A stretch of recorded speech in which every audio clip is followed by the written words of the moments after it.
امیر المومنین کا آخری نبی کے ساتھ پھر زمین پر اترنا۔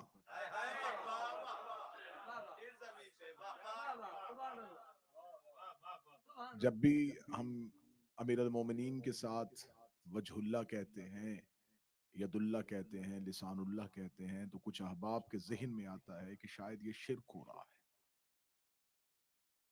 تو امیر المومنین کے فضائل سن کے اگر اس کسی کا عقیدہ توحید خطرے میں جاتا ہے تو وہ فضائل نہ گھٹائے، اپنا عقیدہ بہتر کرے۔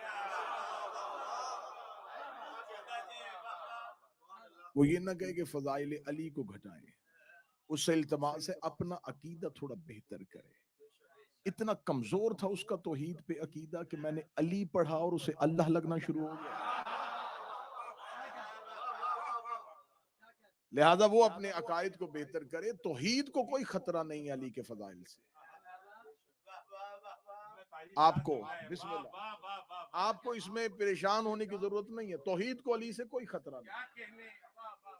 شعرا تشریف فرمائے، میں لفظ کہنے لگا ہوں، توحید اس وقت تک محفوظ ہے جب تک علی کی پیشانی پہ سجدے کا نشان موجود ہے۔ مولا حسین عزت ہے۔ آپ کو توحید کے بارے میں پریشان ہونے کی ضرورت ہے۔ یہ معاملہ اللہ اور علی کے درمیان رہنے دیجیے۔ یہ وجہ اللہ ہیں، یہ لسان اللہ ہیں، یہ ید اللہ ہیں، یہ عین اللہ ہیں، یہ اذن اللہ ہیں۔ اگر آپ کو یہ الفاظ سن کے تکلیف ہوتی ہے تو مجھے اس ممبر کے ذریعے جو احباب بیٹھے ہیں ان کے عقیدوں پہ مجھے کوئی شک نہیں ہے، لیکن اس مجلس کو بہت جگہوں پہ، ان جشن کو، ان مجالس کو بہت سنا جاتا ہے، تو میں اس حوالے سے آپ کی ترجمانی کرتے ہوئے کسی اور سے مخاطب ہو کے جملہ کہنے لگا۔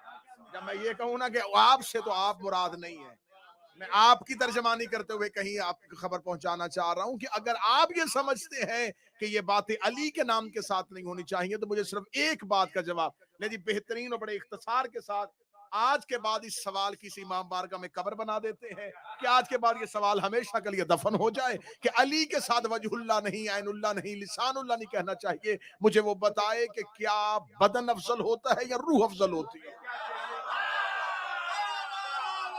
جو ہاتھ اٹھ چکا ہے سیدہ، اس ہاتھ کو اپنا حق ہے۔ بدن افضل ہوتا ہے یا روح افضل ہوتی ہے؟ چہرہ افضل ہوتا ہے یا روح افضل ہوتی ہے؟ ہاتھ افضل ہوتا ہے یا روح افضل ہوتی ہے؟ اگر روح افضل ہوتی ڈوب کے مر جا۔ عیسیٰ کو روح اللہ مان لیتا ہے، علی کو وجہ اللہ کیوں نہیں مانتا؟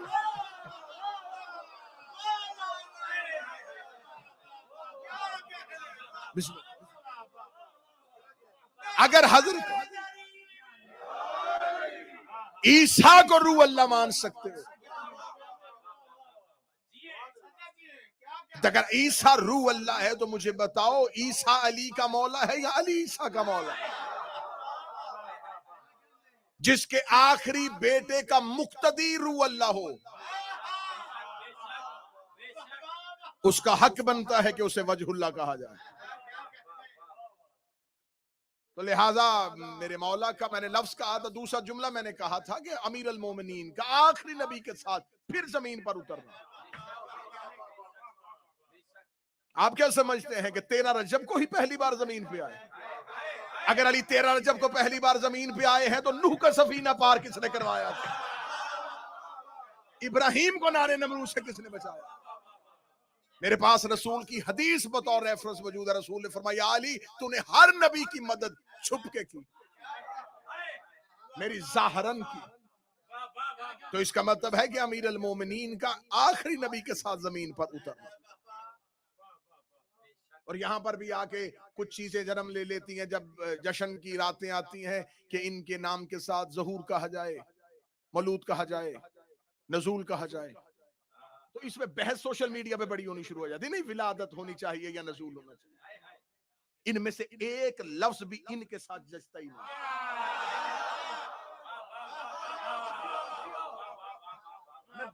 بالکل پیور خالص عقیدہ پڑھنے لگا۔ ہمارے ہاں اردو میں الفاظ کی کمی ہے تو ہم یہ کہہ دیتے ہیں۔ درود سارے حضرات مل کے بلند آواز سے پڑھیے گا۔ بسم اللہ قبلہ، بسم اللہ بسم اللہ۔ واجب الاحترام قابل صد احترام حضرت مولانا قبلہ محمد آصم ولایتی صاحب زینت محفل ہوئے اور ان کا آنا باعث برکت ہوا ہمارے۔ یہ لفظ ولادت کیونکہ ہمارے یہاں حسین بھائی ہمارے پاس اردو میں الفاظ کی کمی ہے. خدا کی قسم کوئی بھی ایک لفظ ان کے شایا نشان بہت عقیدے کی جس نے بہت پرواز کی اس نے کہا نہیں نازل ہوتے ہیں. نزول ہوتا ہے بلندی سے پستی کی طرف آنا. پستی ان کے نام کے ساتھ جچتی ہی نہیں. میں نے بڑا سوچا کہ منبر پہ کیا کہا جائے, کیا دلیل دی جائے. پھر ایک جملہ جو عطا ہوا وہ میں دینے لگا ہوں. چاہیے مجھے ولادت کہیں, ظہور کہیں, نزول کہیں, آمد کہیں, اترنا کہیں, کیا کہیں, تو پھر ایک ہی جملہ عطا ہوا ہے. جب یہ مخلوق کو اپنا آپ دیکھنے کا اذن بخشیں اس لمحے کو ان کا آنا کہتے ہیں.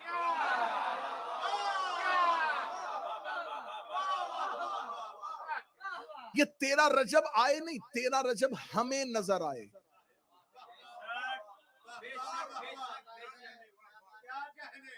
اگر یہ 13 رجب کو آئے تو رجب تو چاند کی تاریخ ہے. چاند نہ تھا اور یہ تھے. مہینے بنتے ہیں سال سے, سال بنتے ہیں سورج سے, سورج نہ تھا اور یہ تھے. تو پھر یہ 3 شعبان, 13 رجب, 15 رمضان, 17 ربیع الاول یہ ہمیں بتانے کے لیے یہ موجود تھے, ہمیشہ سے تھے, ہیں, ہمیشہ رہیں گے. کیونکہ تھا, ہے, ہونا یہ ساری زمانے کی قسمیں ہیں. ماضی, حال, مستقبل, پاسٹ, پریزنٹ, فیوچر یہ ساری زمانے کی قسمیں ہیں. یہ زمانے میں ہے ہی نہیں. مجھے آخری بندے سے دعا چاہیے, اگر یہ زمانے میں ہوتے یہ امام زمانہ نہ ہوتے. اگر یہ زمانے سے ہوتے,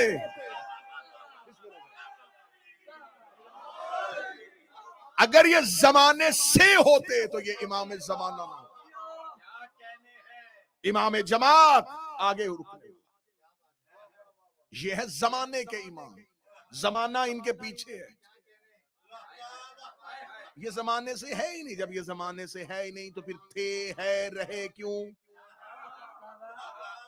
کب سے ہیں, کب تک ہیں, یہ ہمارے لیے ہے ہی نہیں.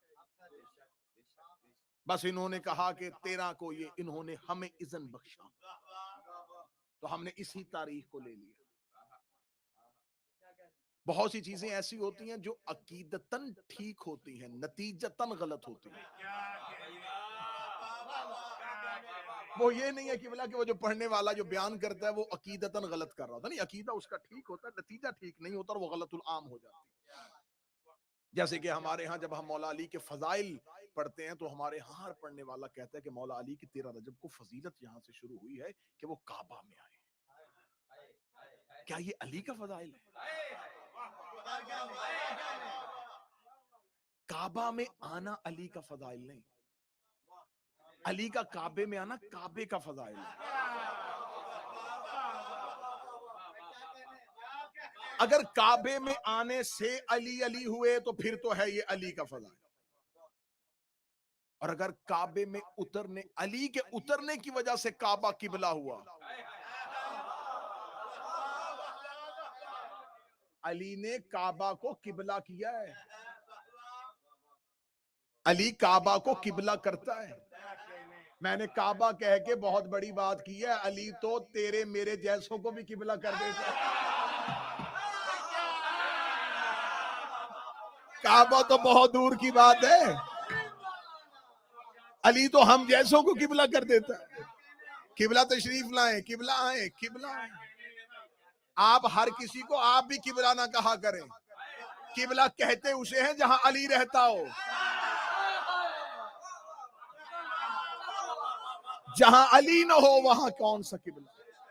بت قدا تو ہو سکتا ہے, صنم خانہ تو ہو سکتا ہے, زچا خانہ تو ہو سکتا ہے, قبلہ نہیں ہوگا. قبلہ وہ ہوگا جہاں علی رہتا ہو. یہ فضیلت علی نہیں, یہ فضائل علی کے باب میں آئے گا نہیں. خانہ کعبہ میں آنا یہ فضائل علی کا باب نہیں ہے, یہ فضائل کعبہ کا باب.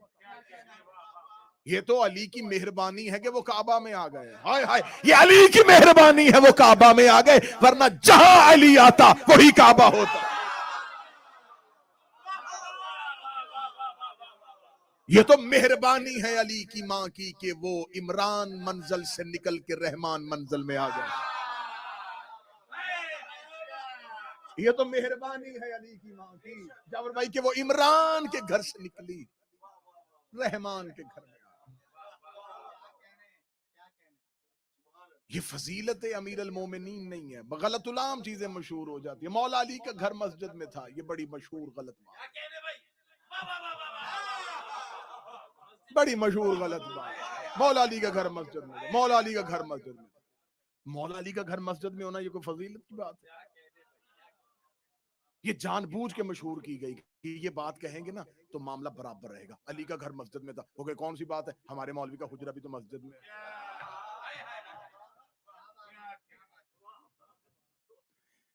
مولا علی کا گھر مسجد میں نہیں تھا, مسجد علی کے گھر میں تھا. مسجد نے علی کو حجرہ نہیں دیا تھا, علی نے اپنا صحن اللہ کے گھر کو دیا تھا. علی نے اپنے گھر کا صحن اللہ کے گھر کو دیا تھا, اللہ کے گھر نے اپنا کمرہ علی کو نہیں دیا تھا. علی نے اپنے گھر کا صحن اللہ کے گھر کو دیا تھا. یہی تو وجہ ہے کہ تاریخ لکھتی ہے کہ ہر کسی کا دروازہ بند ہوا تھا, علی کا دروازہ بند نہیں ہوا تھا, کیونکہ مالکوں کے دروازے بند نہیں ہوتے, آنے والوں کے دروازے بند ہو جاتے ہیں. تو علی کا گھر مسجد میں نہیں بلکہ مسجد علی کے گھر کے اندر تھی. اس کا مطلب اللہ کا گھر وہی تھا جہاں علی رہتا تھا, اللہ کا گھر وہی ہوتا ہے جہاں علی رہتا ہو. پھر آج کے بعد یہ نہ کہنا صرف علی اللہ کے گھر میں آیا, حسن بھی اللہ کے گھر میں آیا, حسین بھی اللہ کے گھر میں آیا, عباس بھی اللہ کے گھر میں آیا. یہ سارے اللہ کے گھر میں آئے. انہی کا گھر تو اللہ کا گھر ہے. اور جائیں جا کے تاریخوں سے پوچھئے گا, مولا علی کے گھر کا وہ دروازہ جو مسجد میں کھلتا تھا, مسجد کی دیوار میں نہیں کھلتا تھا, مسجد کے محراب میں کھلتا تھا. میں پوری ذمہ داری کے ساتھ یہ جملہ کہنے لگا, مولا امیر المومنین کا گھر کا دروازہ جو مسجد کے اندر تھا وہ مسجد کی دیواروں میں نہیں تھا, محراب میں تھا. محراب ہوتی ہے نماز پڑھانے والے کے رکنے کی, کھڑے ہونے کی جگہ. محراب کا رخ ہوتا ہے قبلہ کی طرف. کہاں چلے گئے وہ بندے جو جشن سننے کے لیے آئے تھے؟ محراب کا رخ ہوتا ہے, ڈائریکشن جو محراب کی ہے وہ قبلہ کی طرف. محراب علی کا گھر, پھر قبلہ. رسول محراب میں کھڑے ہو کے نماز پڑھاتے تھے اور صحابی پڑھتے تھے. صحابی سر رکھتے تھے نبی کے قدموں پہ, نبی کا سر ہوتا تھا محراب میں. محراب کھلتی تھی علی کے گھر میں, پھر سامنے آتا تھا قبلہ. تو مصطفیٰ کی نماز میں بھی درمیان میں پہلے علی آتا ہے.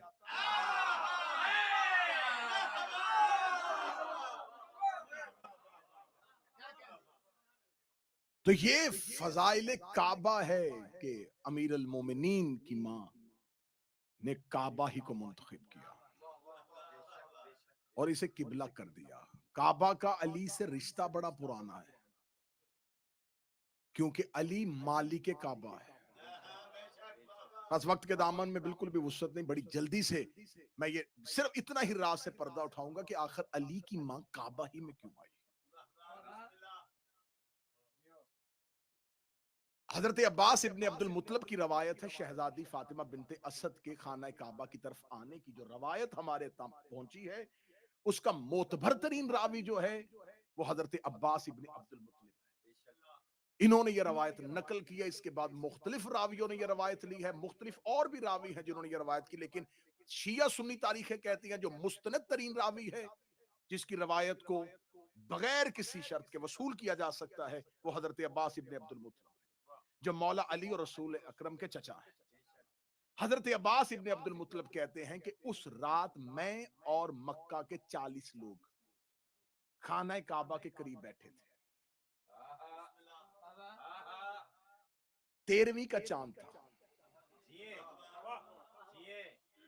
اور چاند 13ویں ہی میں مکمل ہوتا ہے، 14ویں میں آ کے گھٹنا شروع ہوتا ہے۔ 13ویں کا چاند، ذہن میں ذرا نقشہ بنائیے گا یہ بی بی کا آنا، 13ویں کا مکمل چاند۔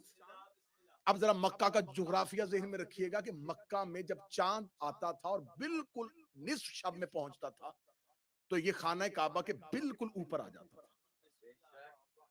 رات بالکل نصف شب اور چاند مکمل اور بالکل بیت اللہ کے اوپر۔ اور جب مکہ میں چاند، کیونکہ بڑی بڑی عمارتیں بلڈنگیں تو تھی نہیں کہ وہ چاند کی چاندنی کو روکتی، جب چاند روشن ہو کے مکہ میں چمکتا تھا تو مکہ میں پہاڑ اور ریت تھی۔ پہاڑ اس چاند کی چاندنی کی وجہ سے پہاڑوں سے پتھروں سے بھی روشنی نکلتی، جب چاند اپنی پوری روشنی ان پہاڑوں پہ ڈالتا تھا تو پہاڑ بھی آگے سے روشنی کو ظاہر کرتے تھے، ریت کے ذرے آگ کی طرح چمکنا شروع ہو جاتے تھے۔ یوں خدا نے یہ چاند کو ایسا بہترین لائٹ کا بندوبست کیا کہ بیت اللہ کے بالکل اوپر چاند پہنچ گیا، مکہ پورا جگمگانا شروع ہو گیا، اور 40 لوگ، 40 نہ 39 نہ 41، 40 لوگوں نے علی کی ماں کو آتے ہوئے دیکھا۔ ابھی اسلام نہیں آیا، اسلام ابھی بعد میں آئے گا، جب اسلام بعد میں آئے گا پھر اسلام اپنا نصاب دے گا، پھر اپنا آئین بنائے گا، اس قانون میں ہوگا کہ شہادت کے لیے 40 لوگ چاہیے۔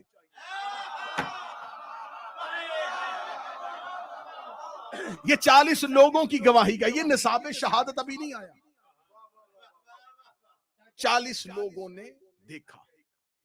حضرت عباس ابن عبد المطلب کہتے ہیں کہ ابو طالب کے گھر سے ایک سایہ نکلا، میں بالکل وہی روایت پڑھ رہا ہوں جو کتابوں میں ہے، انہوں نے یہاں مستور کا لفظ نہیں استعمال کیا، وہ کہتے ہیں ہم نے ایک سایہ دیکھا جو اتنی تیزی سے ہمارے قریب سے گزر گیا کہ ہم سمجھ ہی نہیں سکے کہ جانے والا کون۔ ابھی ان 40 لوگوں نے ایک دوسرے کو حیرت میں دیکھا یہ سایہ کس طرح کا، یا وہ سایہ چلتا ہوا رکن یمانی کے قریب رکا، رکن یمانی کے قریب رکا۔ یہ حضرت عباس ابن عبد المطلب کہتے ہیں کہ 40 لوگوں نے اپنے سروں کو اٹھایا اور دیکھا یہ کون ہے جو رکن یمانی کے قریب گیا، یا رکن یمانی کے قریب جا کے اس سائے سے ایک ہاتھ برآمد ہوا، وہ ہاتھ رکن یمانی پہ یوں رکھا، یہ دیوار کعبہ پھٹی۔ لفظ تاریخ کا ہے، شعرا تشریف فرما ہے، ذرا بہترین جملہ دیکھیے گا، یہ جملہ حضرت عباس ابن عبد المطلب کا ہے، اور حضرت عباس ابن عبد المطلب اس دور کے بہت بڑے شاعر تھے۔ شاعری ہاشمیوں کے گھر سے چلی ہے۔ حشام نے اپنے دربار میں کھڑے ہو کے امام وقت سے پوچھا تھا کہ آپ مجھے بتائیے کہ آپ اپنے بچوں کو کیا پڑھاتے ہیں؟ فرمایا ہم نثر میں فدق کا خطبہ پڑھاتے ہیں، نظم میں دیوان ابو طالب پڑھاتے ہیں۔ تو حضرت عباس ابن عبد المطلب نے کتنا خوبصورت یہاں پر لفظ استعمال کیا، وہ کہتے ہیں کہ جو ہی وہ سائے نے یوں دیوار کعبہ پہ ہاتھ رکھا دیوار پھٹی، وہ مستور نے کعبہ کے اندر ایسے پاؤں رکھا جیسے شاہ سوار رکاب پہ پاؤں رکھتا،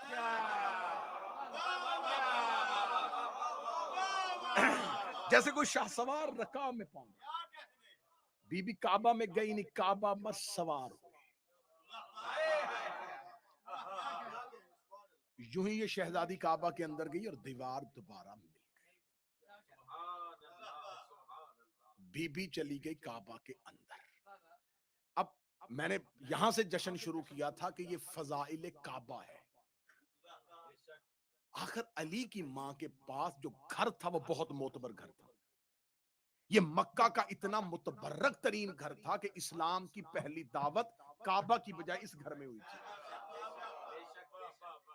یہ جو دعوت ذوالعشیرہ ہے یہ مکہ میں ہوئی تھی، لیکن اسی گھر میں ہوئی تھی جہاں سے بی بی نکلی۔ تو جب وہ گھر اتنا متبرک تھا، وہ گھر اتنا عزت والا تھا، وہ گھر اتنا قابل احترام تھا، تو پھر اس گھر کو چھوڑ کے یہاں کیوں آئی؟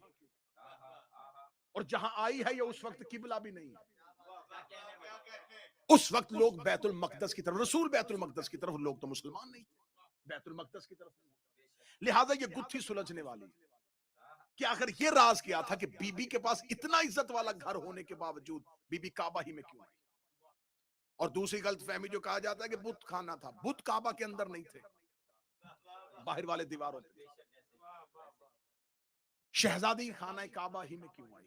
جو نوجوان نسل بیٹھی ہے، یہ کعبہ جو ہے یہ زمین کا سینٹر ہے، یہ مرکز ہے. اسے حضرت ابراہیم نے بنایا نہیں، حضرت ابراہیم نے صرف اس کی دیواروں کو اٹھایا ہے. بنیادیں پہلے سے تھیں، فاؤنڈیشن پہلے سے موجود تھی، نییں تھیں، دیواریں ابراہیم نے اٹھائی. اس خانہ کعبہ کو سب سے پہلے حضرت آدم کو جب زمین پہ اتارا گیا تو حضرت آدم نے زمین جب خدا نے بنائی، مولا علی کا نہج البلاغہ میں پہلا خطبہ پڑھ لیجئے گا کہ مولا نے فرمایا یہ زمینیں اور آسمان کیسے بنے. امیر المومنین فرماتے ہیں کہ خدا نے جب کچھ بھی نہیں تھا تو ایک مادہ تھا، قدرت کی نادیدہ نگاہوں نے اس مادے کو دیکھا. یہ جملہ میرا نہیں ہے، مولا علی کا ہے. کاش کوئی ایک بندہ ہوتا جو نادیدہ نگاہوں کو سمجھ لیتا. نہ دیکھنے والی نگاہوں نے اس مادے کو دیکھا. وہ مادہ جلالت الہی سے پانی پانی ہو گیا. جب وہ پانی پانی ہو گیا تو وہ پانیوں سے زمینیں بناتا گیا اور اس کے اٹھتے ہوئے بخارات سے آسمان بناتا گیا. زمین پہ جو پہلی بار یہ جس زمین پہ ہم بیٹھے ہیں یہ زمین نہیں، یہ بالکل پانی تھا. جب حضرت آدم کو زمین پر اتارا گیا تو حضرت آدم جب زمین پر پہنچے تو یہ بالکل ایک پانی کی تہہ تھی. حضرت آدم نے کہا میرے مالک میں اس پہ چلوں گا کیسے، رکوں گا کیسے؟ خدا نے فرمایا میں تجھے ایک اسم تلاوت کرنے کے لیے دے دوں، اس اسم کو پڑھ اور پانی پہ چل. حضرت آدم نے وہ اسم پڑھا اور پانی پہ پاؤں رکھا اور پانی ٹھہر گیا اور زمین کی شکل اختیار کی. حضرت آدم اس اسم کے ذریعے پانی پہ چلا. یہاں پر مجھے ایک واقعہ یاد آ گیا کہ مولا علی کے فضائل کے باب میں کہ مولا امیر المومنین ایک دفعہ ایک ندی کے کنارے چل رہے تھے. یا اسی ندی کے کنارے ایک راہب آ گیا، اس نے راہبوں والا لباس پہنا ہوا تھا. مولا امیر المومنین کو دیکھا، وہ یہ نہیں جانتا تھا کہ یہ علی ہے. اس نے ندی میں جا کے پانی پہ پاؤں رکھا اور چلنا شروع کر. چلتے ہوئے جب آدھی ندی گزر گیا تو اس نے کہا کہ وہ جو شخص پیچھے کھڑا ہے وہ یقیناً حیران ہوگا کہ کون ہے جو پانی میں. اس نے یوں مڑ کے دیکھا تو ابھی تھوڑی دیر پہلے جب اس نے پانی پہ پاؤں رکھا تھا تو کوئی یہاں کھڑا تھا. جو ہی اس نے پیچھے گردن موڑ کے پانی پہ چلتے ہوئے دیکھا تو کوئی نہیں. اس نے کہا ابھی تو یہاں کوئی بشر، کوئی انسان کھڑا تھا جب میں نے پانی پہ پاؤں رکھا تھا. اس نے یوں اپنی گردن کو گھمایا، دیکھا کہ پیچھے کوئی نہیں. جب اس نے ندی کے دوسرے کنارے پہ دیکھا تو علی ادھر کھڑے تھے.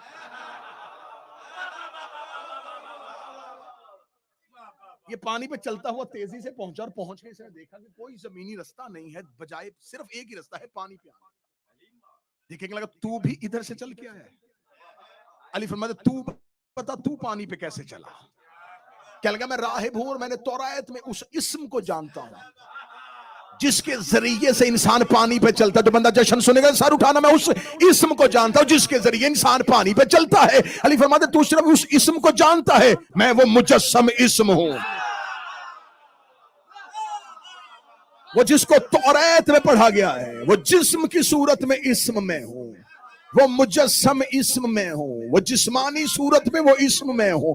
میں ہی وہ اسم ہوں جس کے ذریعے پانی پہ چلا جاتا ہے. ابھی بھی یقین نہ ہے، مشکل کتاب کا حوالہ نہیں دوں گا، یہیں بیٹھے ہوئے ہر بندے کے فون ہاتھ میں فون ہے، جیب سے فون نکالنا، گوگل پہ چلے جانا. آج بھی دیکھنا خانہ کعبہ کے طواف کرنے والی دعائیں.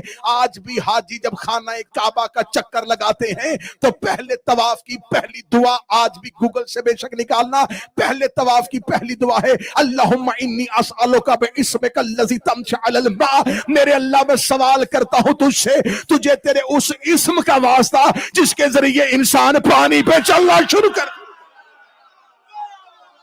تجھے تیرے اس اسم کا واسطہ.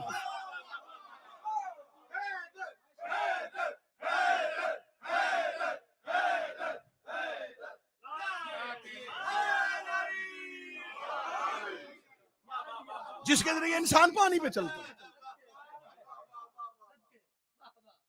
تو جب حضرت آدم زمین پہ اترے تو حضرت آدم نے پانی پہ پاؤں رکھا اور زمین بن گئی، زمین ٹھہر. خدا نے فرمایا آدم وہاں پر پہنچ، کیونکہ حضرت آدم کو کہیں اتارا تھا، حوا کو کہیں اتارا تھا. جہاں حوا کو اتارا تھا اس جگہ کو آج بھی جدہ کہتے ہیں، جدہ عربی زبان میں کہتے دادی کو. خدا نے فرمایا وہاں پہنچ. جب وہاں پہنچا، کہاں؟ فرمایا جہاں سے میں نے پہلی بار پانی نکالا تھا، جہاں سے زمین وجود میں آئی تھی. مرکز میں پہنچ. حضرت آدم مرکز میں پہنچے اور فرمایا یہ ہے وہ مرکز جو زمین کا مرکز ہے، یہیں پر رک جا، یہیں پر رک کے پہلا سجدہ کر. حضرت آدم وہ جسے عرش پہ سجدہ کروایا گیا تھا، اس نے عرش پہ ایک بھی سجدہ نہیں کیا تھا، اس نے زمین پہ آ کے جو پہلا سجدہ کیا وہ وہی جگہ ہے جہاں آج کعبہ ہے۔ خدا نے کہا یہاں سجدہ کر، آدم کے سجدے کی وجہ سے وہ کعبہ نہیں بنا، خدا نے کہا یہاں پہنچ اور یہاں سجدہ کر۔ میرے مالک یہاں سجدہ کیوں، وہاں کیوں نہیں، یہاں کیوں نہیں، فرمایا یہاں سجدہ کر، یہی وہ راز ہے۔ آدم یہاں پر ایک خیمہ لگا، حضرت آدم نے خیمہ نصب کر دیا، بڑی لمبی کہانیاں بڑی مختصر کر رہا ہوں جناب۔ نوح کا دور آیا، خیمہ تھا، نوح کے دور میں طوفان آیا، خیمہ موجود تھا، انبیاء گزرتے گئے، یہی خیمہ موجود رہا، ہر دور کے نبی نے آ کے اس جگہ پہ سجدہ کیا۔ جب حضرت ابراہیم آئے، خدا نے ابراہیم سے امتحان اور وعدہ لیا۔ ابراہیم ایک تو کام ہے تیرا تبلیغ، وہ ہے امت کے لیے۔ ابراہیم وہ تیرا حق ہے کیونکہ تجھے میں نے منصب دیا ہے، تیرا منصبی حق ہے کہ تو انسانوں کو تبلیغ کر۔ میں تجھے نبی کے علاوہ دو عہدے دینے لگا ہوں، خلیل اور امام، دوست بنا لوں گا تجھے اپنا۔ میں ہر نبی کو دوست نہیں بناتا، بدن کانپتے ہیں نبیوں کو میرے سامنے آتے ہوئے، تھر تھر کانپتے ہیں انبیاء میرے سامنے مصلی پہ آتے ہوئے۔ جا میں تجھے اتنا اعزاز دینے لگا، میں تجھے دوست بناؤں گا، امام بنا دوں گا انسانوں کو۔ اچھا ابراہیم چل اور سن، نبوت بھی تیری نسل میں رکھ دوں گا۔ اچھا اور سن، امامت تیری ذریت میں رہے گی، اب قیامت تک کے لیے نبی صرف تیری ہی نسل میں رہیں گے۔ چل تیرے دونوں بیٹے نبی بنا دوں گا۔ چل ابراہیم ایک اور احسان سن لے، درود بھی تجھ پہ پڑھ دوں گا۔ قیامت تک کے لیے آدم پہ، نوح پہ، ادریس پہ درود نہیں ہوگا، درود پہ تجھ پہ، تیری آل پہ۔ ابراہیم نے کہا اتنے احسان کس بات پہ؟ خلت، امامت، ذریت میں نبوت، بیٹوں کو نبی بنا رہا ہے، درود مجھ پہ پڑھ رہا ہے، سب کچھ مجھ سے کیوں کروا رہا ہے؟ صرف تبلیغ کے لیے؟ فرمایا نہ تبلیغ چھوڑ، ایک کام کر۔ میرے مالک وہ کیا کام کروں؟ فرمایا وَأَعْهِدْنَا إِلَىٰ إِبْرَاهِيمَ وَإِسْمَاعِيلَ، ہم نے عہد لے لیا تھا ابراہیم اور اسماعیل دونوں سے، تم دونوں باپ بیٹا ایک وعدہ کرو، وعدہ کرو، وعدہ۔ جاؤ جا کے قبلہ تشریف فرمائے، شریعت محمدی میں دیکھو کہ شریعت محمد میں عہد توڑنے کا کفارہ کیا۔ وعدہ کرو تو وعدہ توڑنا بات سمجھتے ہیں کہ وعدہ بس ٹھیک ہے کیا تھا تو بس ٹوٹ گیا، نہیں، مذہب جعفریہ میں وعدہ توڑنے کا کفارہ ہے۔ آپ وعدہ کریں تو پھر اگر عہد توڑا تو عہد توڑنے کا آپ کو کفارہ دینا پڑے گا۔ جہاں امت پہ عہد توڑنے کا کفارہ ہے، وہاں نبی پہ کیا ہوگا؟ میں نے آیت قرآن پڑھی ہے، وَأَعْهِدْنَا إِلَىٰ إِبْرَاهِيمَ وَإِسْمَاعِيلَ، ہم نے عہد لیا تھا، وعدہ لیا تھا ابراہیم اور اسماعیل سے، دونوں وعدہ کرو، اتنے انعام بغیر کسی شرط کے تمہیں دے دوں گا، ایک وعدہ کرو۔ میرے مالک حکم کر، وعدہ کس چیز کا؟ تو حکم کرے گا، فرمایا نہیں وعدہ کرو۔ کیا وعدہ؟ ان طہر بیتی، تم دونوں نے میرے گھر کو پاک رکھنا ہے۔ میں تو جشن کے اختتام پہ آ گیا۔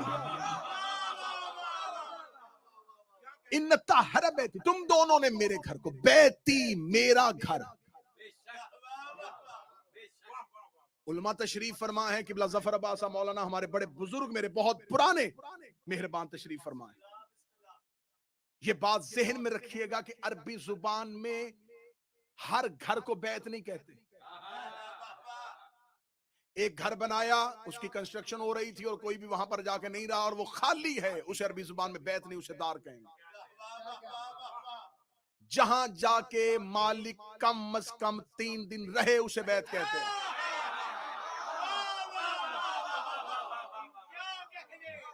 جتنے سن رہے ہیں مجھے صرف اتنے ہی چاہیے، باقی بولو بولو سخی لال کلندر میں میرے ساتھ ملنا۔ روایتی جشن پڑھنا ہوتا تو بڑا میٹر تھا میرے پاس، یہیں سے بی بی کا آنا پڑتا، رسول کی لوری پڑتا، پیچھے تک بولو بولو سخی لال، ہاتھ کھڑے یا علی مدد۔ لیکن صرف اور صرف جا رہا ہوں کہ جشن کا کوئی نہ کوئی تحفہ تو ایک دوسرے کو ہدیہ کرے۔ بیت اس گھر کو کہتے ہیں جہاں مالک کم از کم 3 دن رہے۔ خدا نے کہا طہر بیتی، میرے گھر کو، یہ لفظ اللہ نے کسی نبی کے ساتھ پہلی بار استعمال کیا، میرے گھر کو، بیتی، تو آئے گا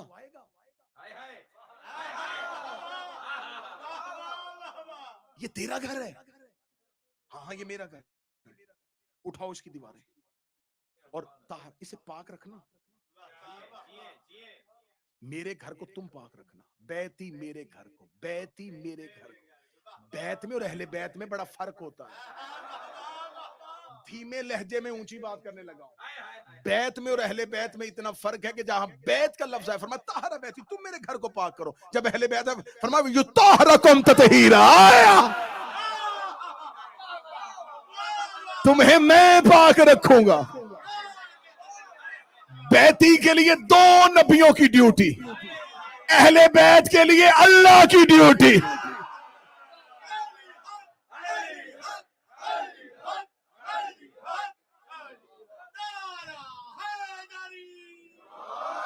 تم میرے گھر کو پاک رکھو. قرآن سے جشن ہے، قرآن سے سیدہ فاطمہ بنت اسد کا آنا پڑھنے لگا.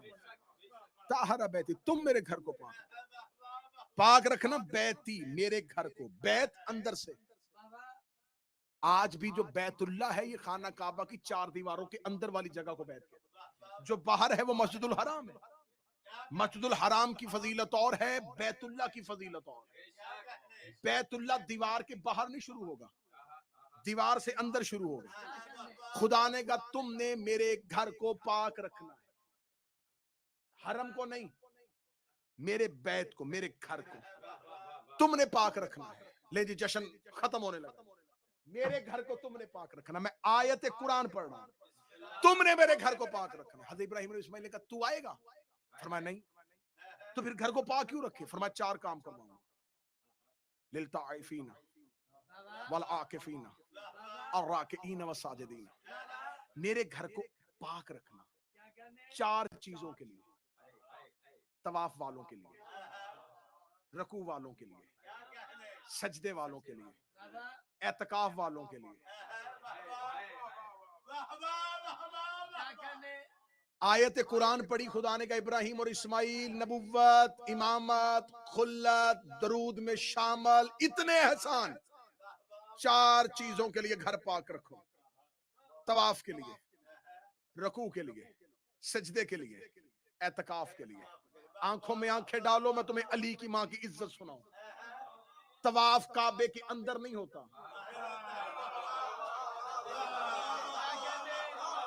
کعبے کے باہر ہوتا ہے. خدا نے یہ نہیں کہا تھا باہر سے پاک رکھو، اندر سے پاک رکھو. بیتی میرے گھر کو پاک. طواف اندر نہیں باہر ہے، رکوع اندر نہیں باہر ہے، سجدہ اندر نہیں باہر ہے، اعتکاف باہر نہیں اندر ہے. اس کا مطلب تین چیزیں اللہ نے اضافی استعمال کی.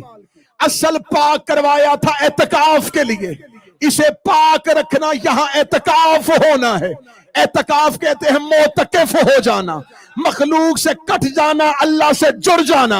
آج بھی بندے مسجدوں میں اعتکاف کرتے ہیں، گھروں سے ناتا توڑ دیتے ہیں، اللہ سے جوڑ لیتے ہیں، بزنس ختم کر دیتے ہیں، اللہ سے تعلق جوڑ لیتے ہیں. جاؤ جا کے علماء سے پوچھنا یہ اعتکاف کا دورانیہ کتنا ہے. اہل سنت کہتے ہیں کم از کم 3 دن، زیادہ سے زیادہ 10 دن. خدا نے کہا میرے گھر میں اعتکاف ہونا ہے. ابراہیم اور اسماعیل میرے گھر کو پاک رکھو. میرے سر پہ قرآن مجھے بتاؤ کہ اللہ کے گھر کے اندر 3 دن اعتکاف کس نے کیا ہے؟ 13 رجب کو علی کی ماں آئی تھی، 16 رجب کو اللہ کے گھر سے گئی ہے. اب مولوی کے سر پہ قرآن رکھ کے پوچھ کہ مرد اعتکاف بیٹھے گا تو مسجد میں بیٹھے گا، عورت اعتکاف بیٹھے گی تو گھر میں بیٹھے گی. علی کی ماں اللہ کے گھر میں بیٹھی. اب بتا اللہ کا گھر سمجھ کے بیٹھی تھی یا علی کا گھر سمجھ؟ سارے بولو حیدری.